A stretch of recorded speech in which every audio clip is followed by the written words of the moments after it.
So we have seen depression, alcoholism, drug abuse when it's a caregiver because they're just trying to cope. There's videos out there. It's heartbreaking. As a matter of fact, there's a company called, it's a documentary.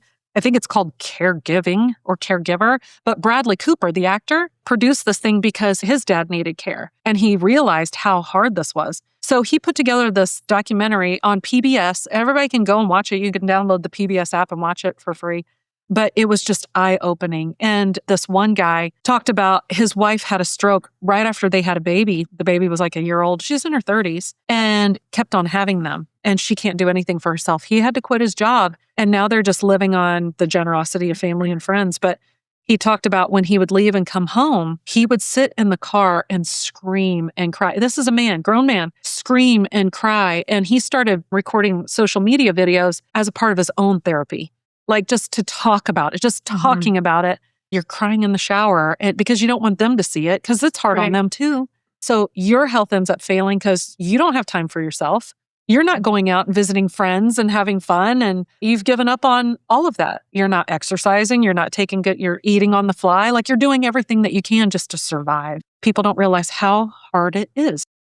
Okay, we are back. We had to take a coffee break. Michelle was out of coffee. So we'll just pick up right where we left off. So we were talking about the lifetime benefit.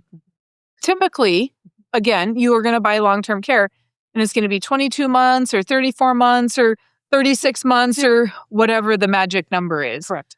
But you can also buy those policies that are lifetime. You can't outlive them. Right. And that's, I said it a little bit earlier.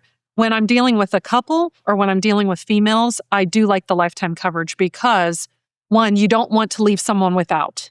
And it could be especially in a couple situation where one could use up a short bucket or a limited bucket and leave the other one without. And then also females, we live longer. We have a higher probability of Alzheimer's. And so 75% of nursing home residents are female. Like it can be a female issue. So that's why I want to make sure. And then I still go back to that story.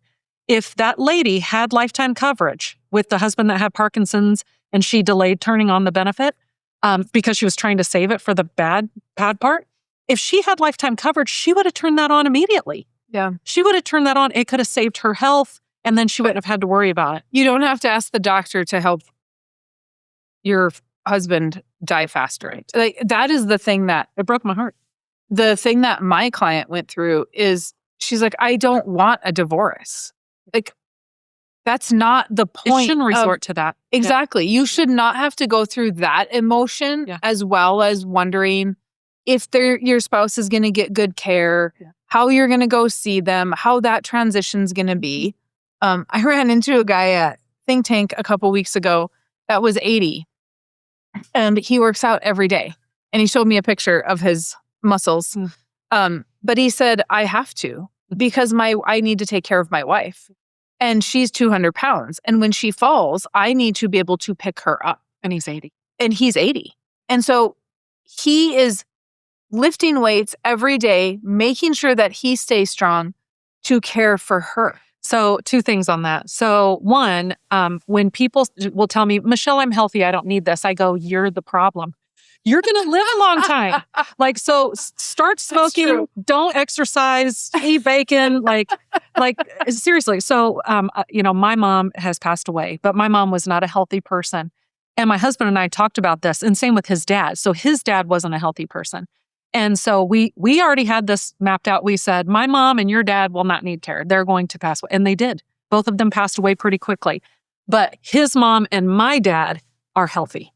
His mom, she'll be 80 this year and doesn't take any meds. I mean, is very mobile, lives on her own.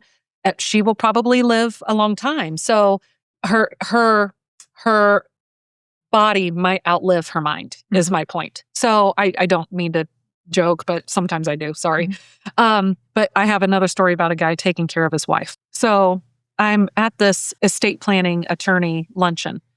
And the topic was longevity and long-term care and how to protect the estate and all that. So I was a special guest speaker. Well, they had another gentleman come in as a special guest speaker. And so when he came in the room, you just knew this guy had a commanding presence. Well, come to find out, he was the local high school football coach. So, I mean, you can just hear his voice. Like, this guy walked in, everybody listened because his voice just carried. I mean, he was retired, but everybody knew him. And so they had him come in to talk because he had been taking care of his wife. So he starts telling the story. And I will say, the story might make you laugh, but it's also maybe a little inappropriate, but I'm going to share it anyway.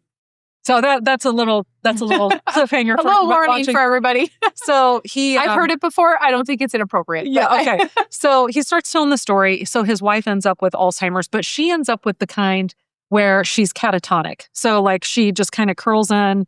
She can't really move her arms or, she doesn't speak. She's just really kind of locked up. So made caring for her even more difficult. But he took care of her for a very long time. But then he was sharing that he did finally move her into a home. Because it was just round the clock and it was too much. He wasn't getting rest. He wasn't sleeping. And so he visits her every day. But he said, because he was caring for her, he said, the one thing that I learned through this whole process is it's a heck of a lot easier to take a bra off than it is to put one on. And the whole room just stopped. And then they started laughing. And he was good-hearted about it. But it really does, for whatever reason. It's very eye-opening. It is. And, here's a man that you think about, I'm going to pick somebody up off the ground. Yeah. I'm going to maybe, wipe their butt. I'm going to maybe have to change some diapers. I'm going to have to shower somebody. Yep. But you don't think about dressing that individual. Well, and he, her arms being locked in, and then he's having to put them through hoops and, pick up, things and put them in places. And men don't put bras on every day. No. So women don't even like to do it. Like, it's a pain in the butt. Right. So for a man to have to learn those things, I think, is extremely eye-opening. Yeah. He was painting her nails. He was painting her nails. Curling her hair. Yes. Drying her hair. Like, men having to learn how to do those things. Like, I see a lot of that on social media. Yeah. Because for whatever reason, I end up on dementia social media. Because I watch, how are they caring for those people and how to care for those people. So, yeah, I think that we don't think about the little things. Like, not even, we think about the things people talk about a lot, but we don't think about those things. So I like that story because it is it makes you think. Yeah, you're like, wow, I never thought about that. Of putting a bra. Well, and here's the problem. Most people, when I say most people, there are people that are aware. But there are also people that deflect. They don't want, because remember earlier when I said, if I say long-term care, people think nursing home and they go, I don't want to talk to you about it.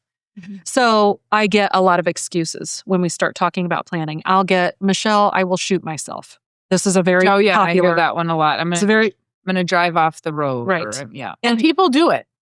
Well, we don't have an epidemic of seniors committing suicide. Well, but I have clients that their family members have committed suicide after their dementia. Yeah. I've heard about them. I mean, we've even known like Robin Williams and, so if someone says that, depending on the relationship I have with them, so like my dad, he joked about it, this is years ago, and he said something about that. And I said, I understand why you're saying that, but is that what you want your granddaughters to remember?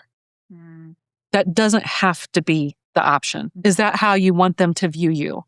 And he thinks my girls are the world. And so that kind of crushed him when I said it that way. Now, I say things like that because I really want you to think, because again, those are flippant things that people say to deflect. That's like a farmer telling me the best way is to have the last check bounce. Yeah. You want me to get pissed off in about 5 seconds. That is the dumbest thing I've ever heard. Because it doesn't work that way. No, like you worked your entire life to build this and you want the check to bounce to put the next generation in a position where they have to figure out how to do that. Like, what if it's not a check, but it's 15 checks? Or, I mean, we're talking again, because that's the issue. Here's another question I have is what we're all over because we're both kind of squirrely. Yeah. But what happens when we have all these boomers going in on Medicaid because they have not planned, because the boomers mentality, and I'm just going to pick on boomers because they're the next generation going in. Yeah. The boomers mentality is that I paid in to Medicaid, so it should pay for me. What happens to the Medicaid system when we have the majority of these people in the system does it collapse the system? Like, are there statistics out there on that? So it's ugly. So here's a handful of things. So let's talk about the boomers. So boomers, 1946 to 1964. So the oldest of the boomers are turning 80 this year. And there's 20 years of them falling right behind. I thought we already, No. So we have not even started to see. My dad just turned 80, so he's the beginning of the boomers. Yeah. So he's the beginning. So we have not even seen what's about to happen. We expect to start seeing this in the droves in the next 5 to 6 years. At that time, we expect high demand for care. The question is, will there be enough supply? Will there be enough care providers, care facilities to take care of it? I can't answer that question. So here's the first thing that boomers will do is supply and demand will take hold. We all know basic economics. If there is high demand for something and low supply, they charge more for it. So now that's going to increase the costs. So that's number one is the boomers. Again, I said it earlier, the boomers are coming, the boomers are coming. That's why you can swing a dead cat and hit an assisted living facility because they're trying to keep up with demand. But that's also why a lot of these insurance policies are now paying the children because there's a lack of care providers. And that really happened. That really got bad. But are those policies that are now paying the children, are those old policies? Are they, how recent do we had to buy that policy to have that provision? More of the newer ones than the older ones. Okay. Now, there are cash benefit policies that have been around a long time, and those you could use to pay your kids. But let's talk about this. But I want to get back to the boomers because there's something very profound that we need to talk about. So the problem is, let's say you're my kid, and I'm going to pay you to take care of me. And this is the part that advisors don't know and they don't talk about, okay? So now I'm going to pay you, let's say the $10,000 a month that I get. Well, me getting it from the insurance company, I get it tax-free. But as soon as I pay you, you're now my household employee. There are 8 tax forms that I now have to do. I have to itemize, I have to pay, I've got to send you a W-2 or a 1099, all these things, and you have to pay taxes. Bill mom and dad with an itemized form in order to have the insurance company pay me. But they're not telling that because look, the government might not know where they send their money, but they sure know where you get yours. And so if you're starting to show you're getting $10,000 a month in a checking account, they're going to figure that out. So you have to now pay taxes on that because you're earning an income for services. They don't talk about, again, there's this. And the insurance company's not going to just hand over $10,000. They want it itemized. Well, the insurance company will. So a lot of people out there will hear insurance. They don't need it itemized? Nope. So here's what they'll do. So a lot of the insurance companies will advertise, we don't need receipts, no receipts, no receipts. They're half correct. They don't require receipts, but the IRS does. So you have to keep every single receipt because you have to prove what you spent that on. If you get audited.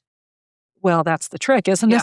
Right. Yeah. You want to make sure you're keeping those. So they're not checking it constantly, but it's an if I get audited situation. Sure. Okay. So let's go back to the boomers before we get on another squirrely train. So back to, go ahead. No, go ahead. Well, what I was going to say, so back to Medicaid. And so the boomers, because they're going to be putting even more, look, the states are broke as it is. They're trying to find ways to handle this. But with the boomers coming in, and now they're not only Medicare, but now Medicaid, it's going to put even more pressure on the states. So here's what's happening. And it's already happened with one state, the state of Washington. The state of Washington had the CARES Act, Washington CARES Act. And because they're trying to help this problem with aging people. And so they passed legislation that they will tax every W-2 employee. This has already been passed. Every W-2 employee. So if your child works at Burger King, they're paying this tax of 0.58% without a cap. You'll pay on this forever. 0.58% of every dollar. Now, it doesn't seem like a lot, but what do you get for it? Well, they've got a wait before you can actually access it. But it's only going to pay for a couple of years of care and like $36,000. It's nothing. It's a drop in the bucket. But the reason why they're doing this is because they see a problem and they need tax revenue because that's the only way states get it. They can't print money. There are 12 other states that are looking at this law right now. They haven't done anything yet, but they have to. So in Washington, though, you don't have to pay that tax if you prove you have long-term care policy. Because all of my clients in Washington are looking for long-term care. Yes. And it was a big, big deal when it first passed. It was a big deal. It was a big deal. Lots of long-term care being sold. And there's no income cap. But they are not requiring, are they requiring a certain amount of long-term care coverage or just any amount to avoid the tax? Just any amount. See, and that's where... Which is dumb. Well, it is. So that's where you get government officials You buy that the don't know... cheapest long-term care policy, Right. you don't pay the tax, and you still end up on Medicaid as a supplemental. So this is where government did not consult with industry. They could have helped them out. But they didn't. They just thought, well, we're just going to pass this tax, which, look, we're all tax rebellious. Right. If I can avoid paying taxes legally, I'm going to sniff that out. I'm going to find that. But it doesn't handle the problem. Excuse me. Right. It doesn't handle the issue.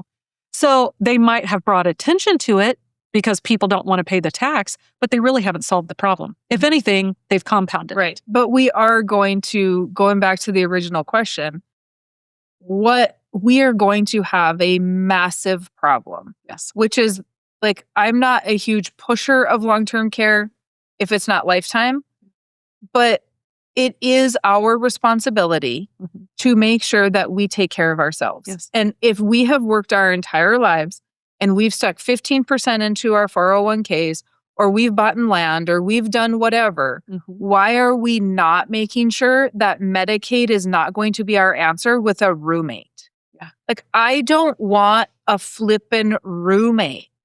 And I don't want the nursing home I have to go to the nursing home on Medicaid. I can't have home care. Well, some states are offering home care now. Oh, okay. They are. So, for instance, Minneapolis, and we won't get into this too much, but Minneapolis has been in the news a lot. And in Maine, because of Medicaid paying home health care agencies, but there was fraud there. Yeah. Right. And that's the problem, is you can't really, there's not a checks and balance.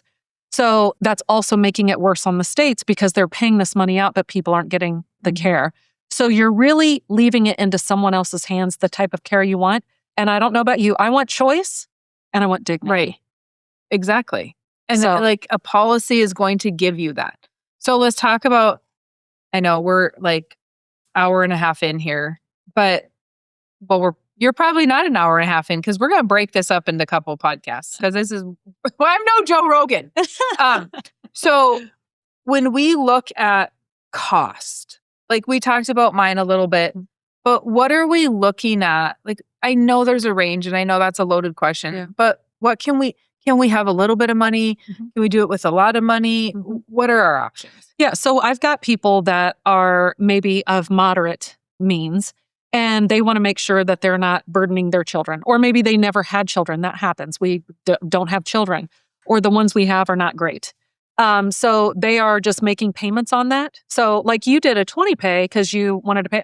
I did a pay to age 95 because I wanted the smallest premium with the largest benefit, because I had other things I was doing with my money. Again, just There's a difference. Yeah, there's options. But if mine would have not been a 20 pay, I would have been not at $1,000 a month. I'd have probably been closer to $400 or $500 a month, or even less than that. But you bought a really rich benefit. So that's good. And you wanted that. Yes. So some people, again, are there's many different ways to plan. And that's the neat part about my process, is I find out exactly what you need. We talk about your goals. We talk about your family, what assets you do have, because we could do things over a period of time. We could do it one time and be done. It's neat. So I have some people that say, I've got good cash flow. I want the bulk of it taken care of. Great. Then we will do it accordingly. I have some people that say, Michelle, I'm going to retire internationally. Well, maybe we base it on that. I have some people that say, Michelle, I want every penny paid for because I've had family members that have Alzheimer's and I know how expensive it is. So get me the rich benefit. We have people that are wealthy. And when I mean wealthy. And they're doing this, but they do it for a different reason. So we've got some people that are doing it because they don't want to be poor and they don't want to be on Medicaid and they don't want to be a burden. They don't want to move in with their kids. But I've got people that are wealthy. I mean, upwards of 25 million plus, like they have some wealth, and they do it for a different reason. They do it really for 3 reasons. So they do it, number one, because they always avoid taxation. If they can get tax-free money, they don't want to use their taxable money. They want tax-free cash flow, and they're really good at it. They'll pay CPAs a lot of money to avoid paying taxes legally if they can. So number one, they do it for the tax benefits. Number 2, they do it for the leverage. Remember, we were talking about pennies turning into dollars. Wealthy people know that really well. That's how they got their wealth. They don't pay $600,000 for a property, they pay $500,000 for it, and then they make their money when they sell it. The third reason that they do it, which is really important, they always give their money instruction. Meaning, I don't have one bucket of money that everything comes out of, because then the behavior's different. So I might have real estate that behaves a certain way. I've got my income cash flow here. I've got my investment here. I've got whatever. And they behave a certain way, and I give it instruction. This is designed specifically for this. This is designed specifically for this. So they do it not because they need it. They do it because they want it. But we can also, if we're making $100,000 a year or $200,000 a year, in some states, that's not a lot of money to be living. We can still afford something. Yes. That we don't have to be wealthy. I think that there's this misconception that you need to be wealthy to afford long-term care. And especially when you buy the long-term care policy that has some cash value, that has some death benefit, it's not a throwaway policy. No. That money's not gone. No. If I wanted to borrow against my life insurance, my long-term care policies, I could do that. I don't do that, and I don't advise doing It's that. not designed for that. But if all hell breaks loose, I have the ability to do that. So it's not like we have to think about it and change our mindset a little bit, that it's not grandpa and grandma's policy. Right. That was just gone and the premium's going to go up and all. Now there are options to still buy those type of policies. And they're still appropriate in some situations. Yeah, and it's going to be a fit. But if we need something, and we're saying, hey, do I do infinite banking or do I do long-term care? Well, if we've already started you on infinite banking and we need to sneak a long-term care policy in there before we do another infinite banking policy or policy for infinite. If we do that, then maybe it's time to do that, because it's going to be the most affordable time to do it. Yes. And if we needed it, we had it, don't advise using it. But I think that people feel like it's a luxury. Like, I've gotten into this too. Like, life insurance is not a luxury. It's a necessity. It is. And we also think that with long-term care. Oh, that's just a luxury for the wealthy people. Right. But there are different types of policies that it can be the necessity and it can act and do as a whole life policy does. Yeah. So I had, and again, the younger and healthier you are, the better the numbers. So I had 245. How young can you be? Well, with life the insurance, group, you were talking about the group, because we asked this before, but I don't think we ever answered it. With the group, you said 18. But like, if I'm just going to buy individual policy, not the group stuff. You'll be in your 30s, depending on the carrier. Okay. Like with One America, it's 35, just as an example. Okay. So as low as 35. We don't get a lot of 35-year-olds. They're trying to raise kids and save for college and, pay off mortgages and things like that. But so I had a couple 45-year-olds, 44, 45, and they wanted to start it, but they couldn't afford the full amount. So we did a stacking strategy. So they bought the smallest policy that they could get, which was going to give them in long-term care benefits $1,500 each per month for lifetime. Again, that's not enough to pay a nursing home. But again, if they need to care for at home, that helps. And I'll tell you why you need to think about it for even young people. This is not just an old person issue. And it cost them $100 a month. That's dinner out. We spent more than that going out to dinner last night. So we're talking about dinner out once a month. You can have this start. It is really that inexpensive. But people have this thought in their brain. So then what I showed them was 5 years later, we'll do another one. 5 years later, we'll do another one. 5 years later, we'll do another one. Now, the older you get, of course, the price goes up a little bit because you're older age. But it was still very affordable, because by the time they were 50, kids are gone. They're out of the house. They've graduated from school if that's what they were doing. So now you get this extra cash flow. You're more established in your career. You've got the extra money. Credit cards might be paid off, whatever it is. So it made sense to do that strategy for their situation. Now, the reason why young people need to think about this, because dementia has increased. I have an article, 323% for people in their 30s. And it's not just the dementia thing. There are reasons why you might need this when you're younger. People don't think about this. Number one, accidents happen. Accidents happen all the time. Number two, strokes. You were telling me yesterday about someone that's very close to you. His wife had a stroke in her 30s. It happens. This happens. Now, she's healed and recovered. That's great. That's the nice part about these policies. They can turn on and turn off. So as you're rehabilitating and you need that help, Instead of your spouse quitting his job to take care of you, we can hire some pros to come in and take care of you. So what that means is you can use it, and then as you recover and you move back home, it stops, but then it starts again. It can start again in 20 years, 30 years, 40 years down the road. That's correct. The third reason is what shakes most people. So what most people don't realize is cancer, and that happens at every age. So cancer, oftentimes, especially if you haven't had it, you think about something you die from or something you heal and move on. But people miss that battle in between. And when people are battling, they can become very frail, very weak. These policies get turned on all the time to help people while they're battling cancer. At home. At home. This was something that was I actually forgot you talked about that in our agent training. I just did not think about the cancer piece of it. And who doesn't know somebody that's battling cancer right now? Right. Like now, if they're battling cancer, they can't buy it now. So the point is, you got to do these things before you get. But we're buying cancer policies from our disability, like AFLAC or whatever. We're buying cancer policies and thinking about helping pay for the cancer treatment, but we're not thinking about the care during the cancer treatment. Yeah, when you're at home and you can't get out of bed and you can't feed yourself and you can't even get dressed. You can't get a shower. You need someone to help you with that. And oftentimes when you have a home health care person come in, they have a written plan of care, meaning here's what we're going to do. You know, Mary Jo needs a shower on Tuesdays, Thursdays, and Saturday. I'm just making it up. But while they're there, they clean your house. They, cook a meal for you. They do some of the laundry. So even though they're there for more of that custodial type care, that's what they call it, custodial care, where I'm actually helping you get out of bed. Oh, and also I want to make mention, because I keep on thinking about this and forgetting, these policies also pay for supportive equipment, meaning you need a ramp put into your house because now you're in a wheelchair. It'll pay for that. It'll pay yep. It'll pay for grab bars in the john or in the shower. It'll pay for a human lift. So you need to have a lift put into your home to get out of bed so that your spouse doesn't break their back trying to lift you. I mean, I'm young and healthy now. I can't pick up my husband now. I can't imagine being 80 and doing it. I mean, I lift up his legs when I'm vacuuming underneath it, but Bobby. Yeah, that doesn't happen. Doesn't happen. But I mean, people don't think about how hard that is to pick up another dead weight body, like to pick that up. I had a long-term care agent. He did a conference for me, and he said that when he goes to people's homes, they're like, oh, my wife will take care of me or my husband will take care of me. And he's like, okay, husband, lay down on the floor and I want to see her pick you up right now. Yeah. Well, I'm not picking Scott up. Right.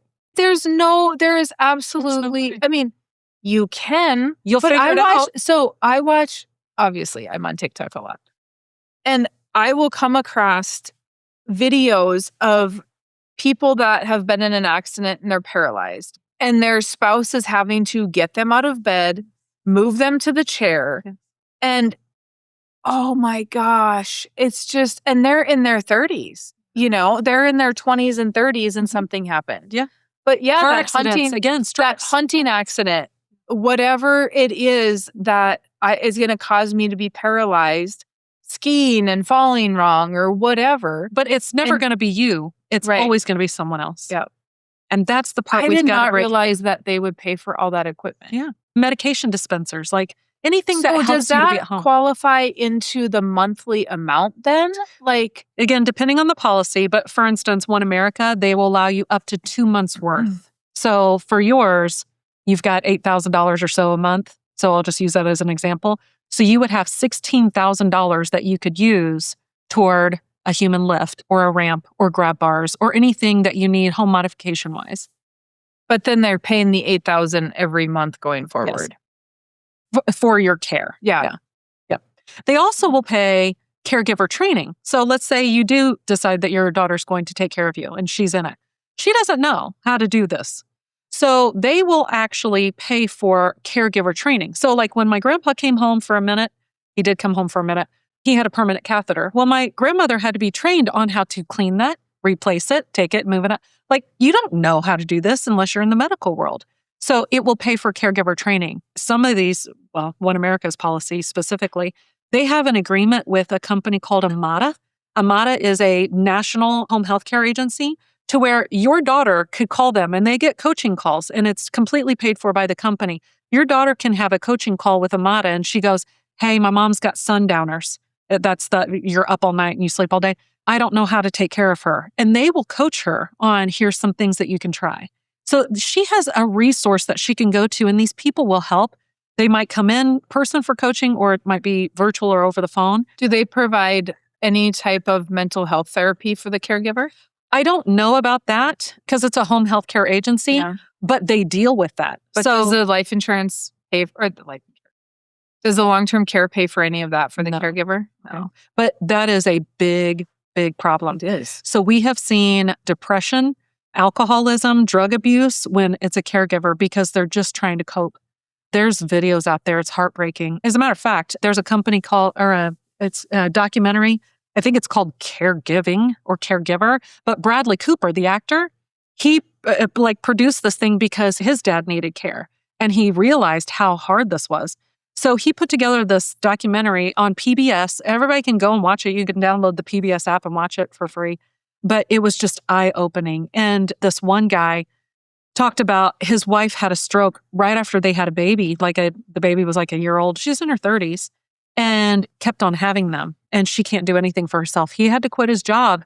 And now they're just living on the generosity of family and friends. But he talked about when he would leave and come home, he would sit in the car and scream and cry. This is a man, grown man, scream and cry. And he started recording social media videos as a part of his own therapy, just to talk about it, just talking about it.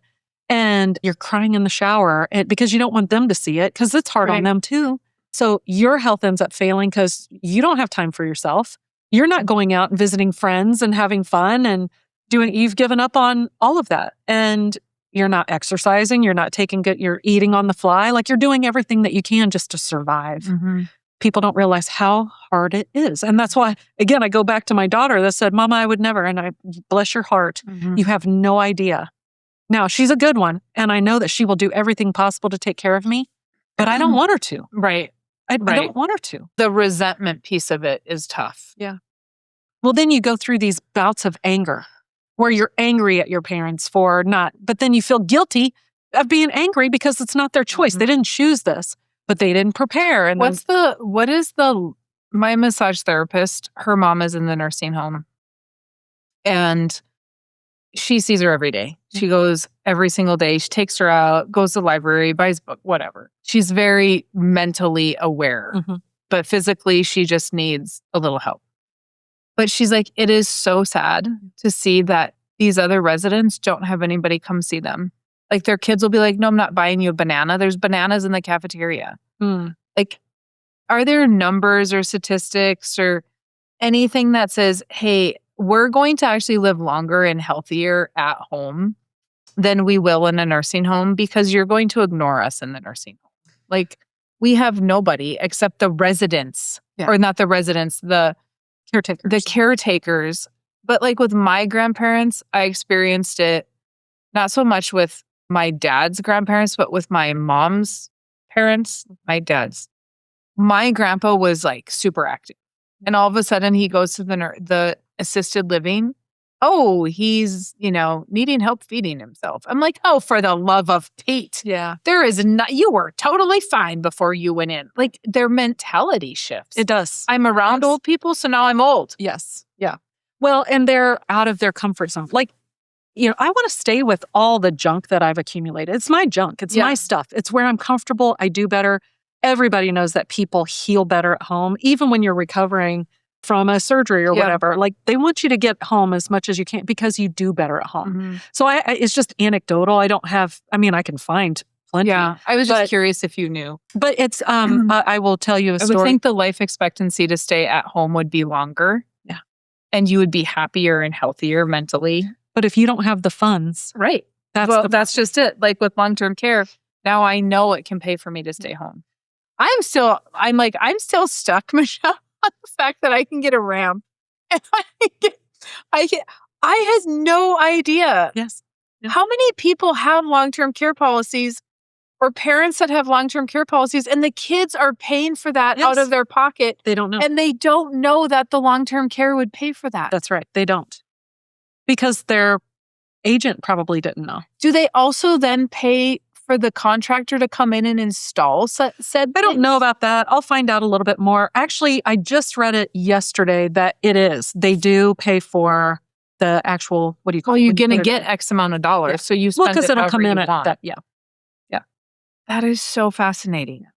So the labor is the word I was trying to think of. They'll pay for the labor to have it put into. Because there's kids that don't live there. Like you said earlier. Right. We don't have any kids around, so now we have to find somebody to install it. They retired in Florida. You live here. Oh my God, what a great business opportunity for a little handyman to go, I'm just going to old people's houses and I'm installing bars. So because I know that that's what they need. But that's all I do all day is install bars in old people's houses. Well, I have a really good friend of mine. She actually started as my realtor, but we've been buying and selling houses for 25 years. So she's become our friend. Yeah. And so I was telling her, I said, have you ever thought about specializing as a realtor in the senior market? And she was like, no. I mean, we know that people, I said, think about it. You've got boomers that are going to be moving out of their houses. Junk-filled houses. I say junk. There's a specific certification for that. Did you know that? I did not. And the only reason I know is because my realtor loves elderly people. Yeah. And we are also good friends from buying and selling real estate.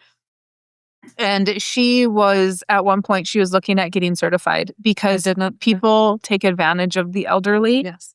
And she just really loves them and really loves to work with them. And so there's a certification to work specifically with elderly people for their home sales. Interesting. And moving them into like maybe assisted living, or maybe we take them out of their house and we put them in a townhome, or, whatever. I'm working on what this another great presentation. business opportunity. It's called the driveway moment.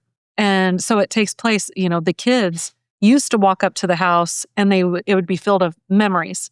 Now they walk up and they look at it and now it's a project. Yeah. And because 100%, they have to clean it out, or mom's in the nursing home. So now I've got to sell this house. And what a lot of people don't realize is you don't even have the POA. You need a power of attorney to do anything. Yeah. So like you haven't even put things in place. You can't make decisions. So that delay costs you market timing on selling that property. Mm-hmm. You have to find junk removal. You've got, all these kind of things. Mm-hmm. And that's whether they need long-term care or they just pass away, like oftentimes that happens. But if they need long-term care, again, they're hemorrhaging dollars. So now you're selling a property below market value because you have to. Yep. And so now you're looking at this house going, now there's repairs that have to be done, all these things. This is my new conversation. Speaking of that, this is my new conversation. Well, okay, I have two things. One, I have a gal that I went to high school with that they teamed up with some franchise. They've created a franchise and they are talking about, they're going in and cleaning up these homes and doing estate sales for elderly people. But I have a question on the selling at under market value. Yeah. So a lot of the conversations I'm having right now are, hey, okay, dad's intent is to sell you, mom and dad's intent is to sell you this farm ground. And we're going to give you this farm ground at a discounted value for sweat equity. But we're not doing it yet, right?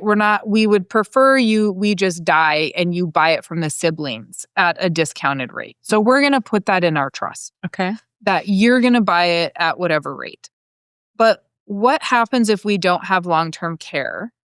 We have a trust set up, but the land's not owned in a trust, right? Because they don't want to lose control of it. So it's in a revocable trust.